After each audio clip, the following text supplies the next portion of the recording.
শ্রীকৃষ্ণের অষ্টোত্তর শত নাম জানো সাত্তকী বাবু? 108টা নাম জানো? না। হরিহরায় নম, কৃষ্ণ যাদবায় নম, যাদবায় মাধবায় কেশবায় নম, গোপাল গোবিন্দ রাম শ্রী মধুসূদন, গিরিধারী গোপীনাথ মদন মোহন।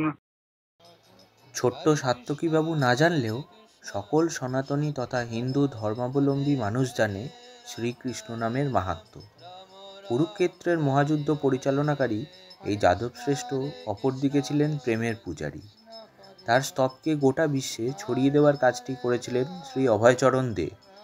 এই নামে চিনতে অসুবিধে হলে জানিয়ে রাখি, তার সম্পূর্ণ নাম অভয় চরণারো বৃন্দ ভক্তি বেদান্ত স্বামী প্রভুপাদ। চলুন আজ আপনাদের নিয়ে যাই তার সৃষ্ট ইস্কন এবং পুণ্যভূমি মায়াপুর দর্শনে।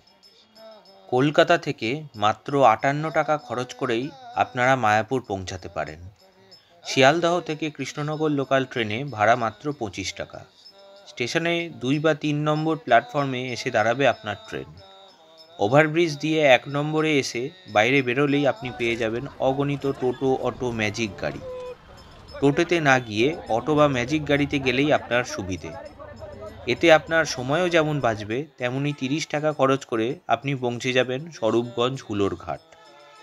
এই ঘাট থেকে নৌকায় মাত্র 3 টাকা ভাড়া দিয়ে আপনি পৌঁছে যাবেন মায়াপুর ঘাটে।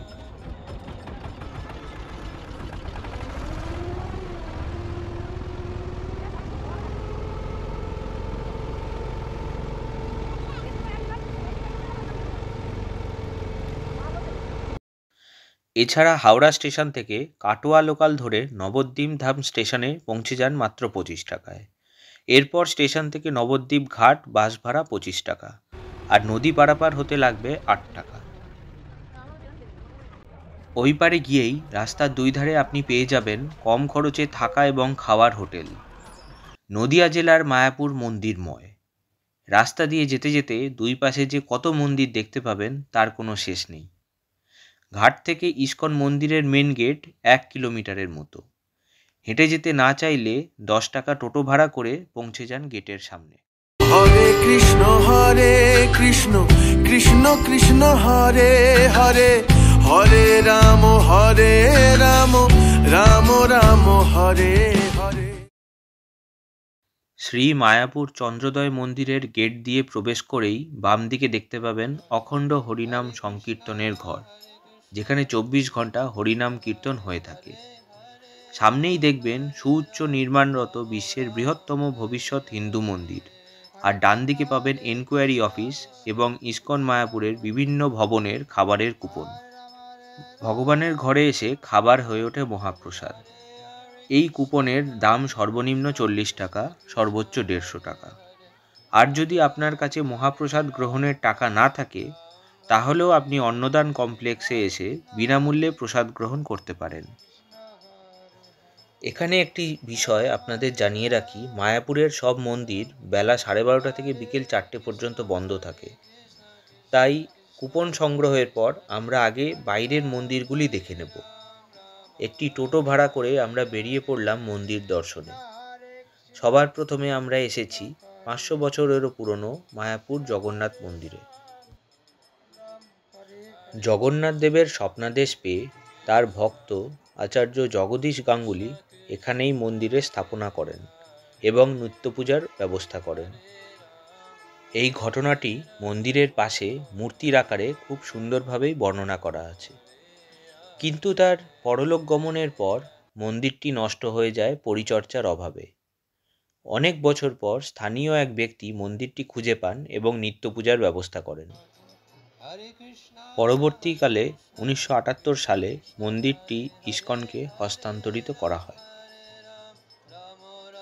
এখন আমরা দাঁড়িয়ে আছি ভক্ত চাঁদ কাজীর সমাধির সামনে। চাঁদ কাজী ছিলেন তৎকালীন বাংলার নবাব হুসেন শাহর অধীনে নদিয়া জেলার শাসক। তিনি শ্রী চৈতন্যদেব সহ হিন্দুদের হরিনাম সংকীর্তন নিষিদ্ধ করেছিলেন। কিন্তু পরবর্তীকালে চৈতন্যদেবের মহানুভবতায় তার সংস্পর্শে এসে চাঁদ কাজীর জীবনে আমূল পরিবর্তন ঘটে এবং তিনি চৈতন্যদেবের শিষ্যত্ব গ্রহণ করেন এবং প্রকৃত বৈষ্ণব হয়ে ওঠেন। এখানে হিন্দু মুসলিম দুই ধর্মের মানুষই আসেন ইতিহাসকে প্রত্যক্ষ করতে। হিন্দু মুসলিম সৌভ্রাতৃত্বের কি সুন্দর উদাহরণ, তাই না? আমাদের পরের গন্তব্য ছিল মায়াপুর শ্রী চৈতন্য মঠ, যা পূর্বে ছিল শ্রী চৈতন্যদেবের মাসির বাড়ি। 1909 সালে শ্রীলা প্রভুপাদ ভক্তি সিদ্ধান্ত সরস্বতী গোস্বামী ঠাকুর এখানে ঠাকুরের নাম জপের জন্য একটি ভজন কুটির স্থাপন করেন, যিনি ছিলেন ইস্কনের স্থাপনকারী অভয়চরণ প্রভুপাদের গুরুদেব। পরবর্তীকালে এই স্থান মঠের আকার পায় এবং সর্বপ্রথম গৌড়ীয় মঠ হিসাবে পরিচিতি লাভ করে। 1926 সালে এখানে 29 গম্বুজ বিশিষ্ট এই মন্দিরটি স্থাপনা করা হয়, যাতে ভগবান বিষ্ণুর বিভিন্ন অবতার, শ্রী চৈতন্যদেবের জীবনের বিভিন্ন লীলাক্ষেত্র খুবই সুন্দরভাবে প্রদর্শিত হয়েছে। এছাড়াও এখানে আছে শ্যামকুণ্ড এবং রাধাকুণ্ড নামে দুটি পবিত্র পুষ্করিণী, এবং এর পাশেই আছে শ্রীকৃষ্ণের কনিষ্ঠ আঙুলে তোলা গোবর্ধন পর্বতের প্রতিকৃতি। এখানে শ্রী চৈতন্য মিউজিয়ামটিও আপনাদের অবশ্য দ্রষ্টব্যের তালিকায় রাখবেন। এর পাশেই অবস্থিত শ্রীবাস অঙ্গন প্রকৃতপক্ষে ছিল শ্রীবাস পণ্ডিতের বাড়ি। বঙ্গদেশের শ্রীহট্ট বা সিলেট থেকে এখানে আসেন তারা। এই বাড়িতেই শ্রী চৈতন্য মহাপ্রভু জগাই মাধাইকে নিয়ে কৃষ্ণ নামে বিভোর হতেন। এমনই উল্লেখ পাওয়া যায় শ্রী কৃষ্ণদাস কবিরাজের চৈতন্য চরিতামৃততে। মহাপ্রভু জগন্নাথ ধাম পুরীতে চলে যাওয়ার পর সেই বিরহ সইতে না পেরে শ্রীবাস পণ্ডিত এই গৃহ ছেড়ে হালি শহরে গিয়ে বসবাস শুরু করেন। 1982 থেকে 1988 আর্কিওলজিক্যাল সার্ভে অফ ইন্ডিয়া খনন কার্য চালিয়ে এখানে 10 থেকে 11 শতকে নির্মিত পোড়াইটের এই স্থাপত্য তথা মন্দিরটি পুনরুদ্ধার করে। পাল বংশের শেষ রাজা গোবিন্দ পাল তার রাজত্ব হারান সামন্ত সেনার হাতে। বংশ পরম্পরায় সামন্ত সেনার পুত্র হেমন্ত সেনা, পৌত্র বিজয় সেনা বাংলার রাজা হন। বিজয় সেনা বাংলায় প্রায় 62 বছর রাজত্ব করেন। এরপর বিজয় সেনার পুত্র বল্লাল সেনা সমগ্র বাংলা ও বিহারে তার রাজত্ব প্রসার করেন। এই সেনা বংশই আঞ্চলিক ভাষায় হয়ে ওঠে সেন বংশ। পরবর্তীকালে বখতিয়ার খলজি সেন বংশকে ক্ষমতাচ্যুত করেন এবং এই মন্দিরটিও ধ্বংস করেন। সেন বংশের শ্রেষ্ঠ রাজা বল্লাল সেনের নামানুসারে এই ধ্বংসপ্রাপ্ত স্থাপত্যটি বল্লাল ঢিবি নামে পরিচিত। গঙ্গা একসময় এর পাশ দিয়ে বয়ে গেলেও কালের নিয়মে এখন গঙ্গা এর থেকে 2 থেকে 3 কিলোমিটার দূরে সরে গেছে।